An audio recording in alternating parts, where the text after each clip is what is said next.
오늘은 디모데전서 5장입니다. 자, 오늘 말씀 그렇게 어렵지 않지만 또 우리가 이 말씀 속에서 붙들어야 될 말씀들이 있습니다. 5장 1절부터 보겠습니다. 늙은이를 꾸짖지 말고 권하되 아버지에게 하듯하며 젊은이에게는 형제에게 하듯하고 늙은 여자에게는 어머니에게 하듯하며 젊은 여자에게는 온전히 깨끗함으로 자매에게 하듯하라. 교회는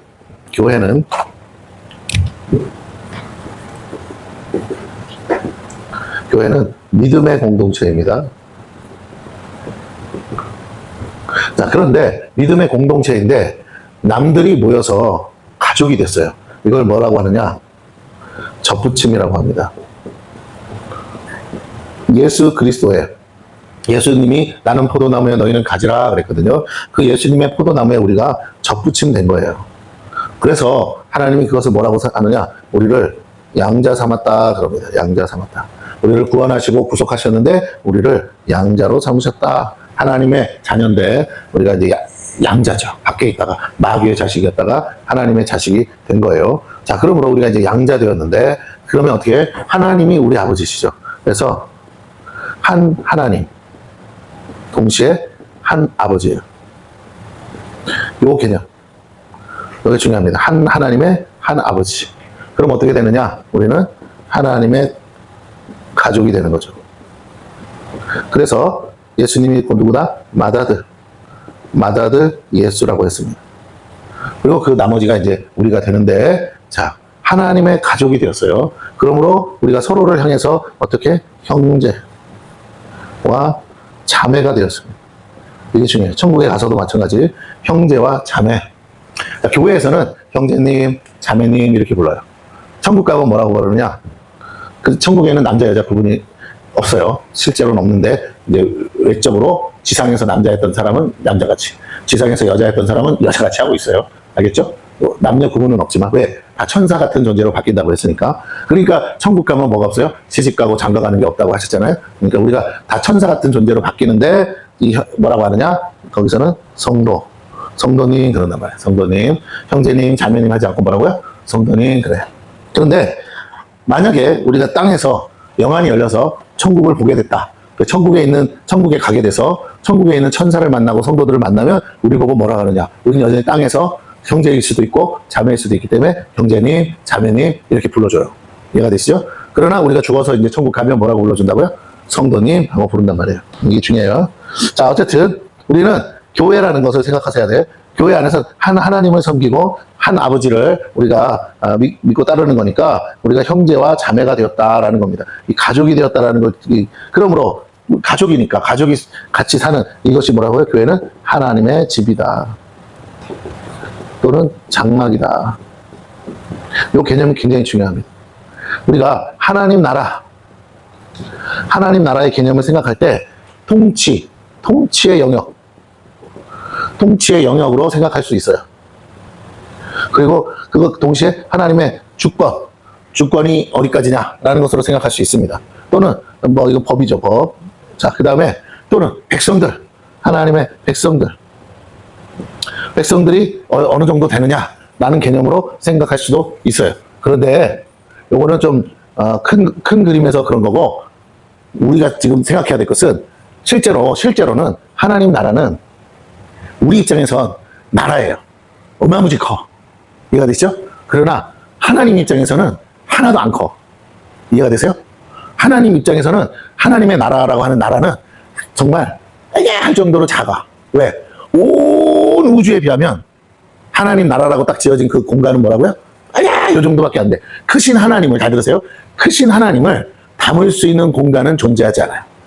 그렇기 때문에 크신 하나님을 담았다고 거기 계시다고 하지만 사실은 하나님께는 굉장히 작은 공간에 불과해. 우리한테는 어마무지 크지만. 그래서 우리 때문에 하나님이 그 공간 안에 거하시는 것 뿐이지 실제로는 하나님을 그 공간 안에 제한해서 딱 묶어놓을 수는 없어. 자, 하나님은 그 모든 것들을 뭐 하신다? 그럼에도 불구하고 하나님이 뭐 하시느냐? 우리와 함께 하시겠다는 거예요. 임마누엘. 우리와 함께 하신다는 것이 하나님의 기본 컨셉이에요. 이 장막을 만드신 목적이. 그렇기 때문에 어떻게 하냐? 하나님 나라라는 개념이 우리가 신학적인 개념이지만 실제로 우리는 어떤 생각을 해야 되냐면 집을 생각하면 됐지. 집을 생각하셔야 돼. 가정을 생각해야 돼. 내 집, 내 가족들 이렇게 모여 있는 거, 아버지를 중심으로 가족들이 모여 사는 것처럼 그렇게 생각하면 딱 맞아. 그 이상도 그 이하도 아니야. 그러니까 나라라는 개념을 하면 너무 복잡하고 너무 광대하고 너무 커. 그런데 그렇게 생각하지 말고 하나님의 집이라고 딱 생각하면 단순하고 심플하고 간단해요. 이해가 되십니까? 하나님 이렇게 가는 게 아니고 아버지하고 만나는 거기 때문에 하나님 나라는 그런 곳이에요. 그러므로 굉장히 하나님과의 관계는 편안해야 돼. 그리고 하나님과의 관계는 굉장히 막힌 것이 없어야 돼. 이게 중요한. 우리가 하나님 나라를 경험하고 하나님의 집에 산다. 교회에서 뭘 경험하느냐? 잘 들으세요. 교회가 하는 일이 뭡니까? 예배잖아, 예배. 믿음의 공동체. 그 예배를 통해서 해야 될 일이 뭐냐는 거야. 예배가 답답하면 안 돼. 예배가 깝깝해서도 안 돼. 예배가 막막해서도 안 돼. 예배는 어떻게 해야 되느냐? 예배는 하나님께로 나아가는 통로란 말이야. 문과 같아. 그러므로 하나님께로 가는 데 있어서 뭐라고요? 거침없이 가야 돼. 그러려면 뭐가 없어야 돼? 죄가 없어야 돼. 그러니까 우리가 회개하는 거예요. 거침없이. 그리고 하나님께 나아가는데 어떻다고요? 장애물이 없어야 돼. 장애물. 이것도 뭐 죄도 되지만 다른 여러 가지 요소들. 방해하는 것이 없어야 돼. 그러니까 하나님을 만나는 것이 일사천리로 아주 평안하고 형통해야 돼요. 에어컨 좀 꺼도 돼. 자, 그래서 아주 형통해야 돼. 그런데 문제는 뭐냐? 예배가 화려한 거에 초점을 맞추거나 예배가 굉장히 뭐 은혜롭고 뭐 이런 거에 너무 초점을 맞추다 보면 가장 큰 문제가 뭐냐? 예배를 드리기는 하는데 하나님을 만나는데 방해하는 장애물이 너무 많은 거예요.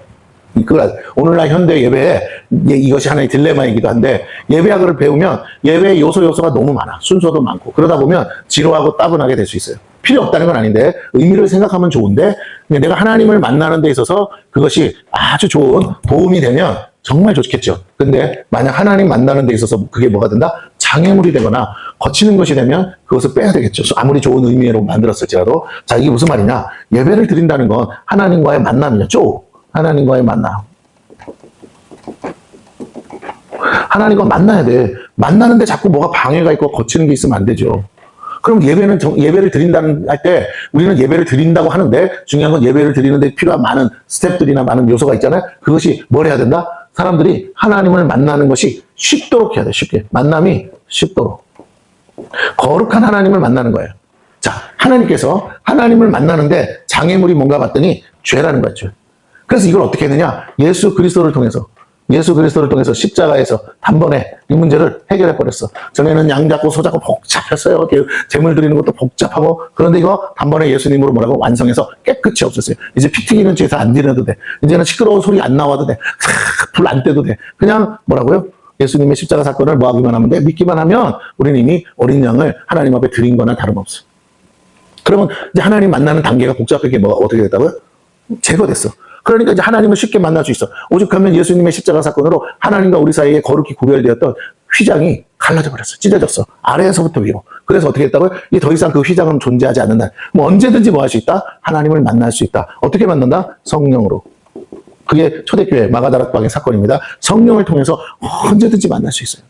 이 만남을 방해하고 이 만남을 못하게 우리를 분주하고 정신산만하게 하고 바쁘게 하고 복잡하게 하는 것들, 그 모든 것들이 다 제거돼야 돼. 사실 엄밀히 말하면 예배당에 와서 딱 앉는 순간 성령의 임재와 기름 부으심을 느껴야 돼요. 하나님의 영광 앞에서 이런 거죠. 하나님을 느끼기 싫어도 하나님이 느껴져야 돼요. 하나님의 임재 가운데. 여기가 하나님의 임재하심으로 가득해야 돼요. 그래서 내가 죄인이라는 사실이 깨달아져야 되고 뭔지 모르지만 내 안에서부터 나 자신에 대해서 회개가 터지고 애통함이 터지고 하나님을 향한 갈망과 갈급함이 막 목마름이 막 샘솟고 하나님을 만나는 기쁨으로 충만해지고 하나님의 감격, 은혜, 내가 술에 취하도 취해져야 돼. 자꾸 그렇게 하나님 만나는 것이 쉽고 굉장히 하늘문이 열리듯이 열려야 되는데 자꾸 뭐 이렇게 순서가 많고 뭐가 많고 그러다 보니까 어떻게 하나님 만나는 게 너무 복잡하고 하나님을 잘 만나게 도와주려고 가이드하려고 했던 일이 나중에 보면 뭐라고 복잡한 일이 돼버렸다는 거예요. 그래서 사람이 만든 방식으로 예배하지 말고 성령의 인도하심을 따라 우리가 예배하는 것이 중요하다. 그러니까 순서가 뭔가 어떤 게 먼저냐 나중이냐의 문제가 아니라 우리가 성령의 충만함을 받아서 성령이 이끄시는 대로 예배할 수 있느냐라는 거예요. 물론 정해진 순서는 있죠. 그런데 그 순간순간이 성령의 임재와 기름 부음을 따라서 성령의 임재와 기름 부음 속에 내가 깊이 들어가는 거라면 해야죠. 근데 그게 방해가 된다면 하지 마. 그러면 목적은 하나야. 예배를 내가 멋진 찬양을 하고 잘하느냐, 뭐 중요합니다. 중요한데 그게 목적이 아니라 내가 사람들이 하나님을 만나게 하는데 방해가 되지 않아야겠다. 걸림이 되지 않아야겠다. 내가 거치는 돌이 되지 않아야겠다. 그럼 어떻게 해야 돼요? 연습도 열심히 하고 잘 해야겠죠. 하지만 더 중요한 건 내 자신이 먼저 성령의 기름 부심에 충만히 젖어야 돼. 그러니까 찬양을 하든 말씀을 전하든 충분하게 젖어서 할 때는 어떻게 되냐. 내가 부족해도 성령이 운행하신다고. 그러면서 각 사람 마음을 만지시고, 그러면서 뭔지는 모르지만 뭔가 부드럽게 쑥쑥쑥쑥 넘어가는, 윤활유가 있어서 넘어가는 그런 느낌이 있다. 그럼 예배가 힘들지 않아요. 찬양을 할 때도 막 찬양이 올라가는 것 같고, 기도를 할 때도 기도가 막 뻑뻑거리는 느낌이 아니라 뭐라고요? 쫙 막 입에서도 막 무슨 모다를 달아놓은 것처럼 기도가 막 쑥쑥 풀어지는 느낌이 있고, 내 자신이 막 기도할 때 할수록 뜨거워지는 느낌이 있고, 막 이런 것들, 말씀을 들을 때도 마음이 뜨거워지고 깨달음이 오고, 막 뭔가가 시간 가는 줄 모르는 느낌 있잖아요. 그렇게 돼야 되는데 내가 성령이 충만하지 않으면 자꾸 어떻게 되냐, 억지로 힘을 써서 끌고 가는 거야. 시간을 때워야 되니까 힘든 거죠. 힘이 드는 거예요. 아니요, 쉬워야 돼. 힘들지 않아야 돼. 네, 그 하나님과의 만남이기 때문에. 그럼 어떻게 하냐, 개념을 바꿔야 돼. 하나님의 집에 있고 내 아버지를 만나는 것으로 컨셉을 바꿔야 돼요. 그렇게 해서 가정이 하나의 하나님의 가족이라고, 그 가정 안에서 거한다고 생각하고 접근하지 않으면 자꾸만 우리가 교회를 다니고 교회 생활하는 게 어려워져요. 힘들어져요. 그렇게 하면 안 돼. 그러면 여기서 이제 오늘 본문의 내용은 뭐냐, 이 컨셉을 연장하는 거야. 바울 사도가 뭐라고 연장하느냐, 하나님의 가정 아니냐. 그럼 우린 다 형제 자매고 성도로서 형제 자매 아니냐, 한 가족이잖아. 한 하나님, 한 아버지를 섬기는 존재들이잖아. 그렇게 접붙임 받은 거 아니야? 양자된 거 아니야? 이 은혜를 감격하고 감사해서 모일 때마다 예배하는데, 자, 중요한 건 예수님의 유언이 뭐였다고요? 예수님의 유언이 서로 주 안에서 사랑하라. 내가 너희를 사랑한 것처럼 너희도 그렇게 사랑하라. 왜? 너희는 뭐기 때문에? 가족이기 때문에. 천국의 백성이면서 천국의 가족이야. 천국에서, 잘 보세요. 천국에서 어떻게 지낸다고? 너 저 사람이랑 천국에서 영원토록 같이 있을 거야. 어떻게 생각하세요? 나 그런 생각 안 해봤는데. 나 그렇게 생각 안 해봤는데. 천국은 좋은 곳인데, 천국에서 저분이랑 영원토록 같이 있는다고요? 그럼 어떻게 해야 돼? 천국이 그렇게 기분 나쁘고 싫은 곳이 되면 안 되잖아. 그러려면 서로 사랑은 뭔다고요? 관계 회복이 필수예요, 필수. 관계 회복. 관계 회복을 잘해야 돼. 관계 설정. 형제와 자매로서의 관계 설정을 잘해야 돼. 깨어진 관계를 회복해야 되고, 그렇게 거기에서 뭐가 필요하다고요? 용서, 용납.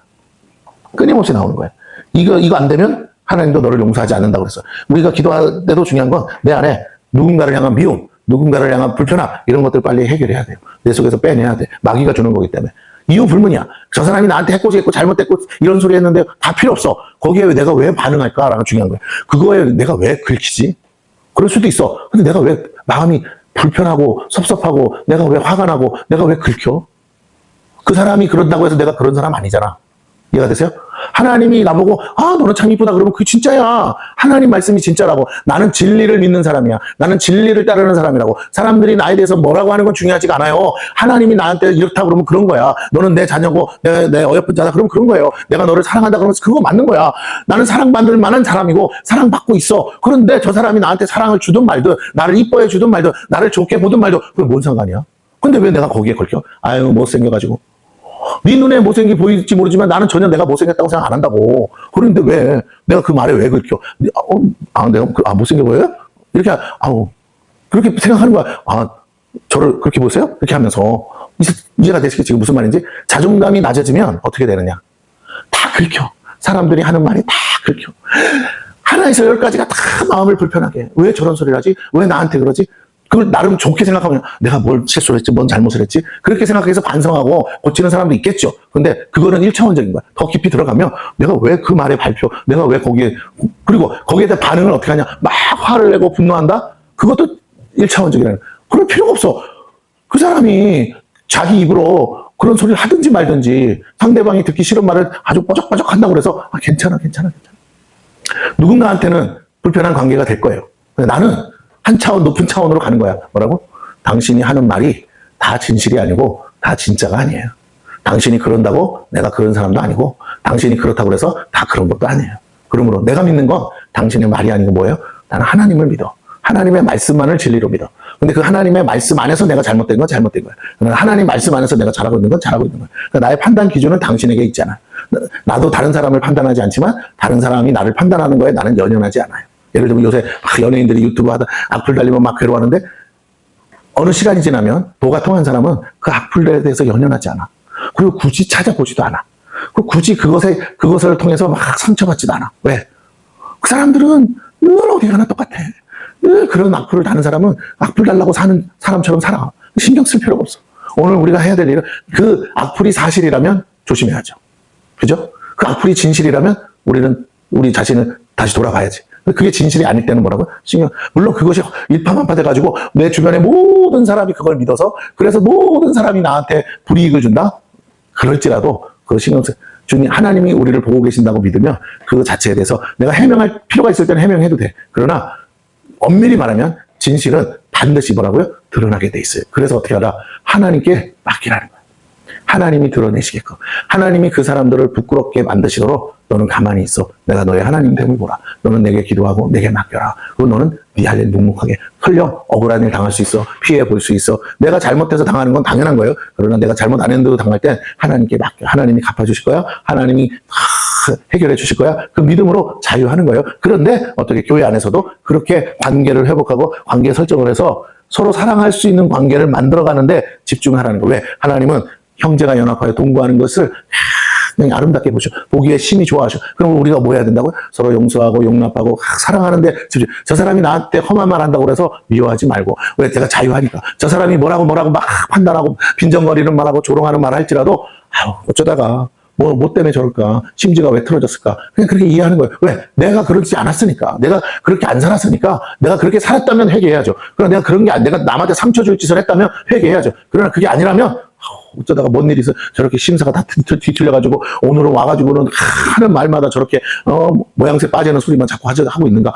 아유 저 어머니 뭔 일이 있나 보다 이렇게 생각하는 거예요. 왜? 나는 잘못 없으니까. 그러면서 안타깝게 생각하면 돼. 그리고 나중에 기회가 있을 때 물어보면 되고 뭔 일이 있어? 안 좋은 일이 있었어? 하면서 이해하는 거죠. 그렇게 할 때 뭐라고요? 서로가 더욱더 가까워질 수 있겠죠. 우리가 서로 그렇게 중보해야겠죠. 자, 중요합니다. 우리가 하나님의 나라를 하나님의 집으로 장막으로 생각하고 하나님을 우리의 아버지로 생각하고 우리 모두가 주 안에서 형제요 자매라고 생각하고 우리가 한 가족이라면 당연히 마땅히 부모가 같기 때문에 어떻게 해요? 사랑해야 되는 거야. 왜? 부모가 원하는 거니까. 내가 부모를 사랑하고 부모의 사랑을 받고 싶으면 부모가 낳은 내 형제들도 사랑하는 게 마땅해요. 그런 것처럼 오늘 우리는 교회라는 곳으로 하나님의 집에 모여 장막으로 모였다면 우리는 사랑하는데 집중해야 돼요. 그 사랑한다라는 차원 안에서 오늘 말씀을 다시 해석해 보면 아주 간단하게 해석이 되더라 이겁니다. 그래서 어떻게 해요? 가족이니까 늙은이를 꾸짖지 말고 공경하라는 거죠. 네 아버지 엄마처럼.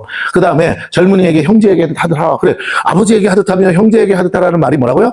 교회는 하나님의 가족이다. 늙은 여자에게 어머니에게 하듯하며 늙은 젊은 여자에게는 온전히 깨끗함으로 자매에게 하듯 네 누이에게 하듯 하라. 참 과부인 과부를 존대하라. 참 과부는 조건이 있죠. 9절을 보십니다. 참 과부인 과부를 존대하라. 근데 어떤 과부를 존대하느냐? 이런 과부를 존대하래요. 과부로 명부에 올릴 자는 나이가 60이 덜 되지 아니하고 한 남편의 아내였던 자라서 과부가 되려면 반드시 결혼이 전제가 돼야겠죠. 그죠? 예, 결혼 안 한 사람은 그냥 노처녀인 거예요. 나이 60, 70이라도. 자, 그러니까 내가 부인이었던 적이 있어야 될 거 아니야. 그죠? 그래서 그렇게 한 남편의 아내였던 자로서 선한 행실의 증거가 있어. 어디서? 교회에서. 혹은 자녀를 양육하며 자식이 있었다면 자녀를 양육하고 자식이 없을 수도 있어요. 혹은 나그네를 대접하며 혹은 성도들의 발을 씻으며 혹은 환난당한 자를 구제하며 혹은 모든 선한 일을 행한 자라야 할 것이요. 한마디로 선한 행실을 한 사람. 다른 말로 할게요. 모두를 내 가족처럼 내 식구처럼 생각하고 섬긴 사람이 그 어쩔 수 없이 남편이 갑자기 이제 뭐 죽었든지 어쨌든지 돼서 과부가 됐어. 나이 먹어서 과부가 됐어. 자기 힘으로 살아갈 능력이 없는 과부라면 교회가 어떻게 해야 되냐? 섬겨라. 그런데 같은 과부인데 어떻다고요? 젊은 과부는 11절에 봅니다. 올리지 마라 명부에. 왜? 이는 정욕으로 그리스도를 배반할 때 시집가고자 하매니. 여기서 배반이라는 단어를 너무 어렵게 생각하지 마세요. 그냥 좀 더 이렇게 영적으로 설명하는 건데 과부된 것도 젊은 과부가 된 것도 하나님 뜻 아니냐. 그죠? 하나님이 몰라서 시집 보낸 거 아닌데 어쨌든 과부가 된 것도 하나님 뜻이다. 그러면 과부로서 그냥 지내야 되는데 안타깝게도 젊다 보니까 정욕이 부릴 듯해. 그러다 보니까 어떻게 해요? 결국은 하나님이 정해놓은 뜻을 어겨서 결혼한다 이거예요. 시집 가게 된다 이거예요. 그러니까 그걸 그리스도를 배반한 걸로 생각합니다. 근데 문제는 뭐냐면 시집을 잘 가면 좋은데 시집을 가야 될 대상이 이 당시로 보자. 이 당시로 교회 안에 믿는 자로서 나랑 같이 부부를 맺을 사람이 많았을까요? 적었을까요? 많지 않았을 거야. 그러다 보니까 어떻다고요? 안 그래도 과부는 많은데 호레비는 없어. 그러다 보니까 교회도 많지 않잖아요. 그러니까 어떻게 해요? 대부분은 뭐야? 불신자를 남편으로 선택할 수밖에 없어. 어떤 이유로? 정욕으로. 그래서 그리스도를 배반한다 그래. 믿음의 공동체, 같은 멍에를 매는 사람을 선택해야 되는데 불신자를 선택하게 됨으로 인해서 그 당시 고대 사회로 보자면 남편을 따라가게 돼 있다 보니까 교회를 떠나게 되고 교회 공동체를 버리게 되고 더 나아가서 믿음을 잃어버릴 수도 있게 되더라는 겁니다. 왜? 혼자 사는 게 너무 힘들고 너무 외로우니까 그럴 수 있죠. 그런데 그래서 그리스도를 배반하는 모양새가 되는 거죠. 자, 그래서 여기서 뭐라고 하면 12절에 결과적으로는 어떤 일이 생기냐. 이 당시 문화예요. 이 당시 배경은 하에 설명을 해야 됩니다. 처음 믿음을 저버렸으므로 정죄를 받느니라. 예, 대다수 99%가 다 뭐라고요? 불신자 남편이야. 근데 먹고 사는 경제적인 이유 때문에 결국 시집을 가게 되고 시집을 감으로 인해서 어떻게 된다고요? 믿음을 버리게 되니까 결국 그 결과로 정죄를 받을 수밖에 없다라는 거예요. 옆에 동네에도 교회가 있고 하는 시대가 아닙니다. 자, 그래요. 그러니까 내가 신앙이 우선입니까? 결혼이 우선입니까? 라면 오늘 바울의 말대로는 뭐가 우선이죠? 신앙이 우선이겠죠. 그 신앙을 지키려니까 어떻게 해요? 과부로 살아야겠죠. 과부로 살아가는 게 당시만 해도 오늘날은 뭐 혼자 살아도 일할 때가 있다지만 그때는 남자 없는 여자들은 참을 먹고 살기가 힘들었단 말이에요. 이게 참 넘지 못할 살인데 바울이 요구하는 건 그래도 넘어야 된다. 참아야 된다. 인내해야 된다. 하고 싶으면 어디서 해라? 교회 공동체 안에서 해야 된다라고 말하는데 야, 이거 진짜 어려운 거죠. 그러니까 결과적으로는 그냥 과부인 채로 살아야 되는데 죽을 마신 거예요. 죽을 마신 거예요. 독수 공방해야 되니까 어려운 거죠. 자식이 있으면 있는 대로 힘들고 없으면 없는 대로 힘들어요. 그러니까 그렇다고 믿음 없는 사람이랑 결혼하자니까 또 어떻게 돼? 내 믿음을 잃어버릴 수도 있으니까 이 딜레마가 있는데 그럼에도 불구하고 어떻게 견뎌야 된다 이 말을 합니다. 자, 그리고 그들의 특징이 뭐냐? 이게 시간이 많아. 그러다 보니까 13절에 보세요. 또 그들은 게으름을 익혀 집집으로 돌아다니고 게으를 뿐 아니라 쓸데없는 말을 하며 일을 만들며 마땅히 아니할 말을 하나니. 모든 과부가 그렇다는 게 아니라 당시에 대다수의 과부들이 삼삼오오 모여서 이렇게 험담하고 뒷담화하면서 쓸데없는 일을 만들고 말을 만들더라는 거. 이간질하고 모함하고. 그러니까 뭐라고요? 조심하라. 그러므로 젊은이는 뭐하라? 시집가서 아이를 낳고 집을 다스리고 대적에게 비방할 기회를 조금도 주지 말기를. 근데 앞뒤가 좀 다른 말이 있지 않냐? 아니, 이렇게 되니까 젊은 사람들은 그 정력을 이기기 힘드니까 어떡하냐? 처음부터 뭐라고요? 시집을 가라 이거야. 근데 어떻게 가라? 잘 가라. 어떻게 가는 게 잘 가는 거다?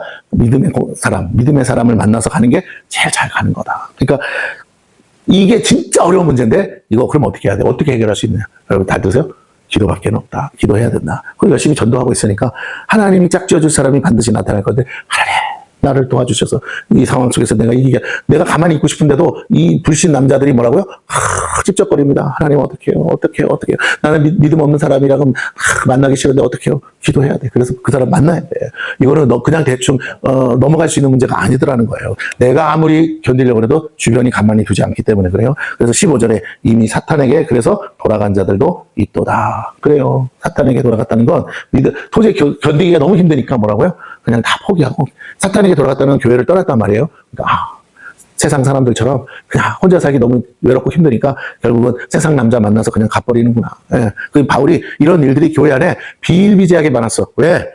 그럴 수밖에 없잖아요. 교회가 많지도 않은데. 그러니까 이 초대교회 초창기는 신앙을 지킨다는 게 여자들이 제일 잘 믿는데 문제는 여자들이 또 잘 믿는 바에 비해 이런 현실적인 문제들이 있더라라는 것입니다. 다시 돌아가서 과부에 대해서 얘기했죠. 자, 4절. 만일 어떤 과부에게 자녀나 손자들이 있거든 그들로 먼저 자기 집에서 효를 행하여 그랬습니다. 손자들이나 자식들이 있으면 과부를 먼저 섬기게 해라. 교회가 챙기지 말고 자기 집에서 효령하여 부모에게 보답하기를 배우게 하라. 이것이 하나님 앞에서 받으실 만한 것이다. 하나님에게 받으실 만한 이유가 뭡니까? 내 부모를 공경하라. 뭐라고요? 이것이 약속 있는 첫 계명이다. 그랬어요. 그렇기 때문에 이게 중요합니다. 중요한 거예요. 너무너무 중요합니다. 자, 그래서 예수님이 뭐라고 했어요? 지 부모도 못 섬기면서 보이지 않는 하나님을 어찌 섬기겠느냐? 부모의 효도 안 하는 거, 그러면서 하나님 섬긴다는 거, 그거 하나님은 다 거짓말로 보신다. 외식함으로 보신다라는 거예요. 당시 초대교회 사회, 유대인 사회에서 그런 일들이 많았단 말이에요. 그래서 하나님께 섬긴다고 하면서 부모에게 돌아가야 될 몫을 하나님께 드림으로 막 퉁치려고 하는 그런 못된 사람들도 있었습니다. 그 고르반이라고 그래요. 고르반. 그래서 하나님께 드릴 것이 아니야. 부모에게 가야 될 몫인데 그걸 부모에게 주기 싫으니까 하나님께 드림으로써 고르반 하면서 뭐라고요? 내 할 도리 다 했다. 이렇게 생각하는 사람 또는 이렇게 생각하는 거죠. 하나님 앞에 헌금을 드렸어. 근데 이제 내가 부모를 섬길 만한 물질이 없어. 그러니까 뭐라고? 고르바. 나 하나님께 드렸기 때문에 이건 하나님이 책임지실 문제지 나는 상관없어. 난 하나님 앞에 할 도리 다 했는데요. 아무리 우선순위도 하나님이 먼저 아니겠습니까? 라고 하는 거. 근데 하나님은 그걸 뭐라고 하시나? 이 외식하는 자야. 이 독사의 자식들 하면서 네가 어찌 그러고도 살 줄 알았느냐. 내가 너한테 원한 게 그거냐. 아니면 하나님 원하는 건 부모에게 먼저 잘하라는 거예요. 하나님 앞에 드리는 거 그거 그렇죠. 못 드릴 수도 있죠. 그러나 자기 눈앞에 있는 부모를 섬기지 않는 거 그건 안 된다. 그러면 무슨 말이냐?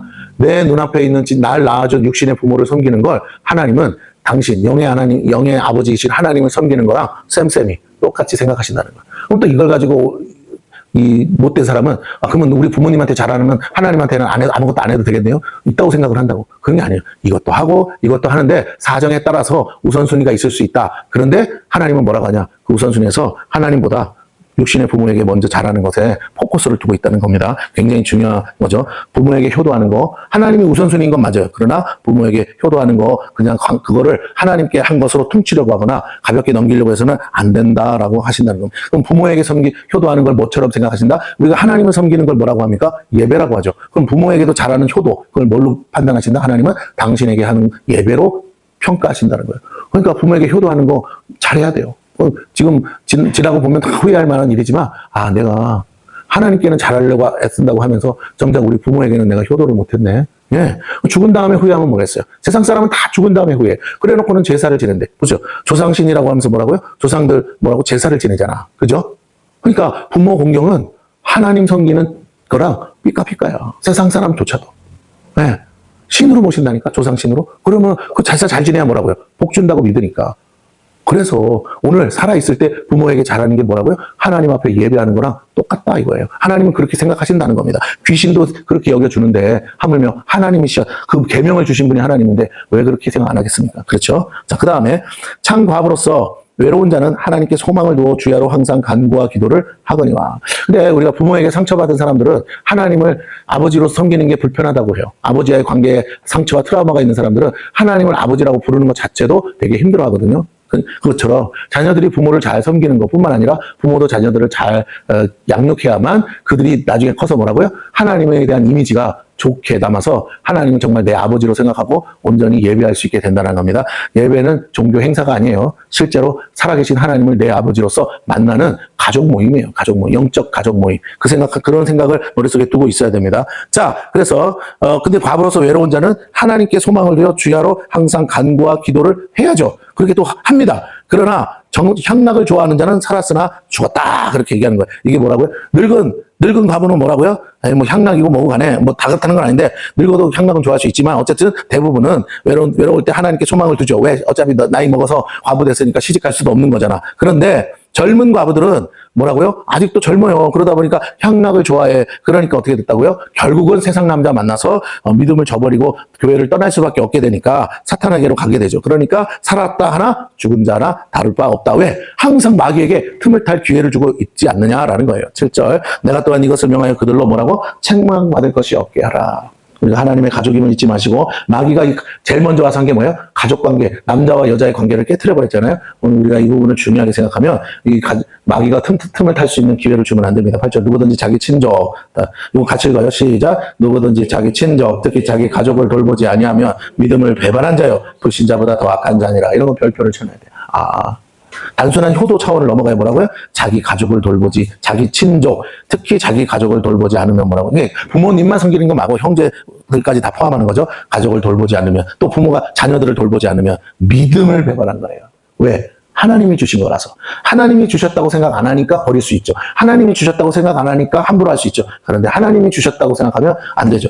보세요. 남자가 여자를 짝을 지어줘. 누가 주셨다고요? 하나님이 짝 지어주셨다. 저 사람을 하나님이 짝 지어주셔서 나온 자녀들이야. 그래서 하나님의 선물이라고. 그러므로 다 하나님께로부터 온 거고 하나님이 주신 거예요. 그러니까 하나님이 주신 선물이기 때문에 귀하게 여겨야 되는데 그걸 귀하게 여기지 않으면 뭐라고? 그것이 바로 믿음을 배반한 것이다. 라는 겁니다. 불신자보다 더 악할 수 있어. 왜? 알고도 짓는 죄니까. 자, 그 다음 넘어가서 아까 읽었으니까 넘어가서 자, 어디를 갑니까?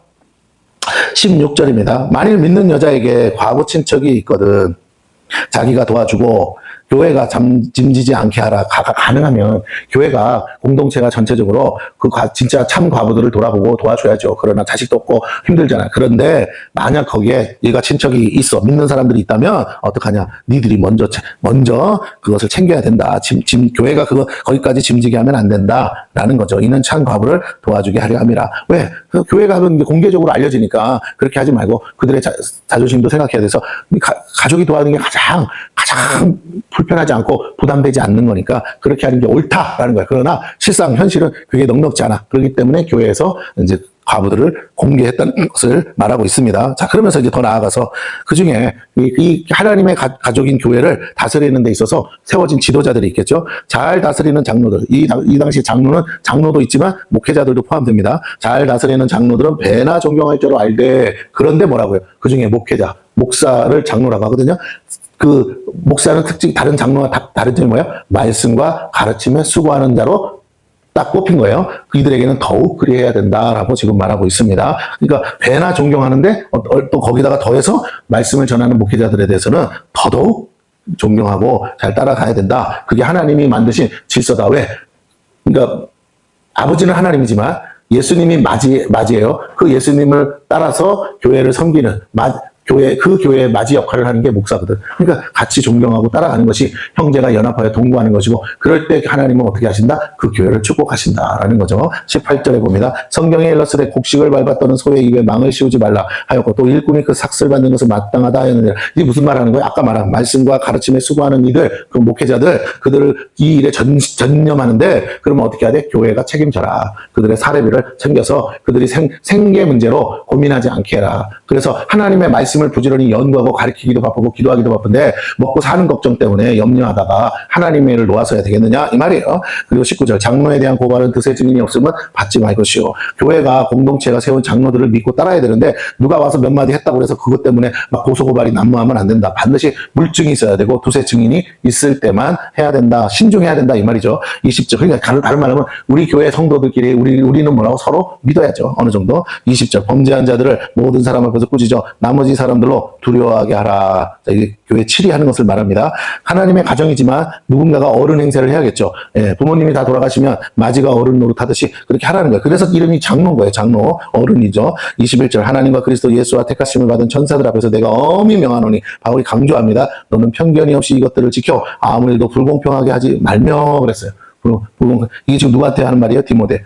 목사 디모데에게 하는 말입니다. 지금까지의 내용은 교회 안에서 목회자로서 어떻게 하라는 거예요? 교회를 하나님의 가족으로 만들고 성도들이 서로 가족같이 형제 자매로서 서로 생각하고 섬기게 해야 되고, 그 중에 교회에 어른된 장로들을 잘 따르는 일에 모두가 하나가 되고, 특별히 목회자에 대해서 교회가 책임질 수 있도록 해야 된다고 명시해서 기록해 놓고 있는 것입니다. 디모데가 그런다 그러면 뭐라고 하겠죠. 젊은 게 대바라져서 막. 근데 바울이 디모데 전서를 쓰면서 많은 사람들한테 공개적으로 알리는 거예요. 이렇게 하는 게 맞다. 그러면서, 왜냐하면 바울은 사례비를 받은 적이 없어. 왜? 자비량으로 했기 때문에. 근데 바울이 뭐라고 하냐? 나는 내가 일부러 그걸 거절한 거지만 디모데는 내가 파송한 사람인데 이 디모데 목사에 대해서 교회가 책임져야 된다. 그게 마땅한 거야. 라고 말하는. 그리고 우리가 알듯이 디모데는 스스로 바울처럼 자비량으로 목회 활동할 수 있는 사람이 아니에요. 건강상의 문제가 있는 사람이라, 약한 사람이라, 일하면서 목회할 수 있는 사람이 아니었다는 겁니다. 그렇기 때문에 어떻게 교회가 책임져라라고 한 거죠. 자, 그 다음에 그렇게 그러려면 어떻게 해야 된다? 서로 편견이 없이, 자, 어떻게 이것들을 지켜서 아무것에도 불공평하지 말게 하고, 아무에게나 경솔히 안수하지 말고, 디모데에게 하는 말이에요. 경솔히 안수하지 마라. 그럼 어떻게 하라는 거예요? 성령께서 이끄시는 대로 해라. 다른 사람의 죄에 간섭하지 말며. 그렇습니다. 이게 중요합니다. 사람들이 삼삼오오 모이면 끼리끼리 모이고, 끼리끼리 모이면 끼리끼리 죄질 의논을 하게 돼 있어요. 그런데 그거에 목회자가 자꾸 같이 놀으려고 끼어들면 안 된다라는 거죠. 내 자신을 지켜 정결하게 하라. 이게 중요합니다. 그러니까 목회는 외로운 거예요. 외로우니까 어떻게 해야 돼? 하나님과 둘이만 잘 지내야 돼. 그러려니까 사람과의 관계를, 사람들을 잘 말씀으로, 기도와 말씀으로 섬기지만 결과적으로 사람들과 친하게 지내는 것은 모든 것이 마이너스가 돼요. 그들의 형편을 살펴보고 그들을 위해서 기도하는 건 맞아. 그러나 그 기도마저도 하나님과 독대하는 거기 때문에 외로운 거예요. 근데 하나님은 그렇게 목회자가 사람과 가까이가 아니라 하나님과 가까이 할 때 목회를 풀어가셔요. 근데 문제는 목회자가 사람을 더 좋아하고 사람을 더 사랑하고 사람에게 더 에너지를 쓰면 하나님이 자꾸 목회를 막으셔요. 왜? 하나님이 질투하시기 때문에. 그래서 안 됩니다. 우리가 문제 해결은 우리 스스로 하는 게 아니에요. 하나님이 해주셔야 돼. 그러므로 목회자는 항상 더 많은 시간을 사람과 보내지 말고 하나님 앞에서 보내는 훈련을 해야 됩니다. 자, 그래서 이제부터는 물만 마시지 말고 내 위장과 자주나는 병을 위하여는 포도주를 조금씩 쓰라 그랬습니다. 이 포도주는 진통제 효과가 있기 때문에 쓰라는 거지 술 퍼먹듯이 먹으라는 말은 아니죠. 앞에서도 나왔었어요. 24절 어떤 사람들의 죄는 밝히 드러나 먼저 심판에 나아가고 어떤 사람들의 죄는 그 뒤를 따르나니 그랬습니다. 자, 앞에 여러 가지 얘기를 다 했는데 결과적으로 결론을 내면 이런 거죠. 어떤 사람들은 가만히 지켜보면 결국 어떻게 된다? 정의가 드러난다. 죄가 드러나. 그래서 하나님이 심판받게 하셔. 네가 나서지 않아도 돼. 어떤 사람들의 죄는 그 뒤를 따라가지만 또 선행도 밝히 드러나서 그렇지 않은 것도 숨길 수 없다. 그래서 아까 앞에도 얘기했지만 우리가 원수 갚는 것을 우리가 하려고 하면 안 돼. 다 하나님께 맡기는 거야. 다 하나님께. 마음이 속상합니까? 마음이 쓰라립니까? 어떤 사람의 말이 막 긁히고 어렵습니까? 그건 아직도 내가 부족한 탓이에요. 내가 아직도 인간적인 탓이에요. 내가 아직도 하나님 앞에서가 아니라 사람 앞에 있기 때문에 자꾸 인간적으로 반응하는 거예요. 우리는 하나님의 자녀들이에요. 그러면 하나님의 신성이 회복돼야 돼, 우리 안에서. 그게 영성이라는 거예요. 우리의 영이 막 살아서 영은 잘 들으세요. 영은 누구에게도 상처받지 않아요. 영은 죄를 지을 줄도 몰라. 영 따라 살면 죄 지을 시간도 없고 죄 짓지도 않아. 육을 따라 사니까 죄를 짓는 거예요. 그리고 또한 영은 뭐라고요? 어떤 것에도 상처받지 않기 때문에 마귀에게 끌려갈 필요가 없어요. 마귀에게 틈을. 근데 내가 영으로 안 살고 육으로 사니까 어떻게 해요? 자꾸 마귀가 찌르고 틈을 내서 들어오려고, 어디에? 내 마음에 들어와서 나를 지배하려고 해요. 그래서 무릇 지킬 만한 것 중에 내 마음을 지키라. 그러면 뭐라고요? 생명의 근원이 이에서 남이라. 예, 우리의 마음에서 모든 게 결정되는데, 우리 마음, 회개한다는 것도 마음으로 하는 거잖아요. 회개라는 게 내 마음에 그 쓴뿌리를 가지고 악한 영을 쫓아내고 그 생각을 진리의 말씀으로 씻어내는 거예요. 그런데 내가 말씀이 없고 하나님의 성령을 따라 살지 않으니까 분별하지 못하니까 인간적으로 하는 내 모든 감정들이 다 진리에 옳다고 믿는 거예요. 그러니까 내가 지금 화가 나는 게 옳다는 거야. 내가 지금 저기 섭섭한 게 옳다는 거야. 아니요, 옳지 않아요. 하나님 앞에서도 옳지 않고 사람 앞에서도 옳지 않아요. 설령 그 사람이 나한테 섭섭한 말을 하고 그 사람이 나한테 상처 주는 말을 했을지라도 거기에 반응하고 있는 나는 옳지 않아요. 나는 거기에 반응하면 안 되는 게 옳은 거야. 나는 그런 말이 있어도 그런 거에 연연하지 말아야 그게 내가 옳은 사람이, 내가 그게 거듭난 사람이라는 특징. 왜? 내 영은 상처 안 받는다니까. 영은 진리만을 따라가. 영은 진리만을 믿어. 그렇기 때문에 진리가 뭔지를 알기 때문에 사람들이 내 앞에서 아무리 거짓말을 짓고 그래도 그 거짓말이 어느 날인가는 하나님 앞에서 다 드러나서 심판받을 걸 알기 때문에 우리는 안타까워야 돼. 왜 저러냐? 왜 알고도 죄를 짓냐? 왜 거짓말을 저렇게 하는 거야? 저러다 어떡하려고. 이렇게 안타까워야 되지. 그래서 그 말을 듣고 속에서 막 그죠? 뭔 말인지 알아들으겠어요? 당신은 참 못생겼어. 그거는 거짓말이라고 생각해야 돼. 뭔 말이겠죠? 그러면 상처받을 일이 없어. 왜 합니까? 저렇게 두 말을 하는 거야? 왜 저런 소리를 하는 거야? 굳이 나는 괜찮은데 다른 사람이 들으면 기분 나쁘잖아. 왜 굳이 좋은 소리 놔두고 저런 소리를 하는 거지? 이렇게 우리는 그렇게 받아들이면 될 일을, 내가 못생겼다고? 내가 못생긴 거 네가 보태준 거 있어? 네가 내 부모님이야? 뭐야? 이렇게 반응하는 거. 잘 들으세요? 그 사람은 그런 말 하면 안 되는 거야. 그렇지만 거기에 반응하는 나도 틀린 거야. 왜? 우리 부모님은 날 그렇게 생각 안 한다고. 그게 사실이고 그게 진실이야. 그 사람이 뭐라건 간에. 그렇기 때문에 나는 못생겼다고 해도 100명이 못생겼다고 해도 나는 못생긴 게 아닌 거야. 왜? 우리 엄마 아버지는 못생겼다고 얘기 안 하시니까. 설령 한다 하더라도 그냥 객관적으로 그럴 수도 있지만 진짜로는 아닐 수도 있고 내가 또 아니라고 믿으면 돼. 중요한 건요. 진짜 진실은 아니야. 그 사람들의 말이 다 진실은 아니에요. 그러므로 우리는 분별해야 돼요. 분별해야 돼. 그래서 다른 사람이 다른 사람에 대해서 막 험담한다고 그래서 그 사람의 판단이 옳다고 생각하고 나도 같이 험담하고 나도 같이 거드는 거 그게 잘못된 거예요. 왜? 진짜 알아봤더니 좋은 사람일 수 있잖아. 그럼 이 사람이 나쁜 사람인 거잖아. 근데 그 사람 말만 듣고 판단해가지고 내가 성급한 결정을 내렸다. 내가 얼마나 가볍고 얼마나 무책임하고 얼마나 미련하고 얼마나 사람이 이게 없으면 그렇게 쉽게 판단하냐는 거죠. 아니 이 사람이 그 사람에 대해서 뭐라고 했으면 내가 직접 가서 알아보거나 만나보면 알잖아. 그러기 전까지는 뭐라고요? 함부로 판단하면 안 되죠. 자꾸 남의 말하는 사람은 어떻게 해요? 멀리하고 조심하고 그리고 어쩔 수 없이 가까이 있어야 된다면 직장의 상사라든지 동료라면 어쩔 수 없이 가급적이면 그 사람이 하는 말을 끊든지 아니면 다른 화제를 돌리든지 의도적으로라도 뭐라고요? 그 사람이 그런 죄를 짓지 그런 말을 하지 않도록 또 아니면 그 자리를 박차고 나서 핑계를 대고라도 내가 그 자리를 나와야죠. 왜? 잘못하면 내가 실수할 수 있어요. 그 사람은 원래 그런지 몰라. 그 사람과 둘이 사이가 안 좋아서. 그러나 나는 아무 관계도 없고 저 사람이 나한테 잘못한 것도 없는데도 그 사람의 말 때문에 선입견에 들려서 나도 그 사람을 미워하기 시작하고 괜히 딴 데 가서도 저 사람한테 아무 잘못도 안 했는데도 내가 그 사람을 판단해가지고 안 좋은 소리 해가지고 나중에 그 사람이 너 나 알아? 나에 대해서 뭘 알아? 내가 너한테 뭔 잘못했는데 네가 이런 소리 하고 돌아다니는 거야? 하면 그때는 어떡할 거냐는. 아, 누가 그래가지고 나는 그런다고 해서 그게 사실이야?